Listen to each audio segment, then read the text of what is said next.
Hey everyone, I hope you are doing absolutely well.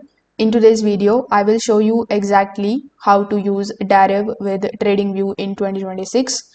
Now guys, if you are interested in purchasing TradingView subscription, make sure you check out the link of this deal down in the description.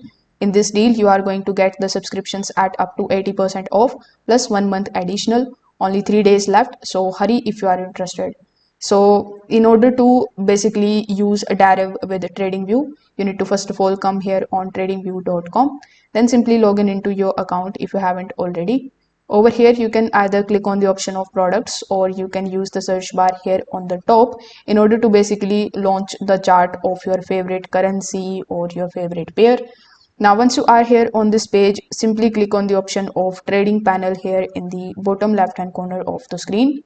Over here, as you can see, I have currently added or enabled the paper trading option.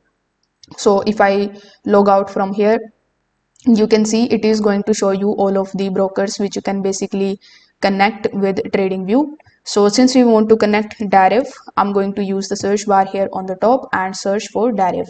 Now, once you try to find Deriv over here, you will see it is not appearing here in this list, which simply means that you cannot actually connect Deriv to the TradingView panel of yours. So in this case, what you can do is you can simply just use TradingView for analysis and you can use Deriv for basically execute your trades. So to keep both of the platforms aligned, what you can do is in one tab you can open the chart of TradingView and in another tab you can just simply log in into your Deriv account.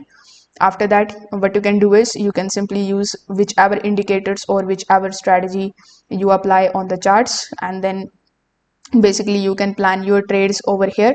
For execution, you can go to your Deriv account and place your orders from here. So currently this is the only method of using Deriv with TradingView. If this video helped you out, make sure that you like this video and subscribe to the channel. Thanks for watching.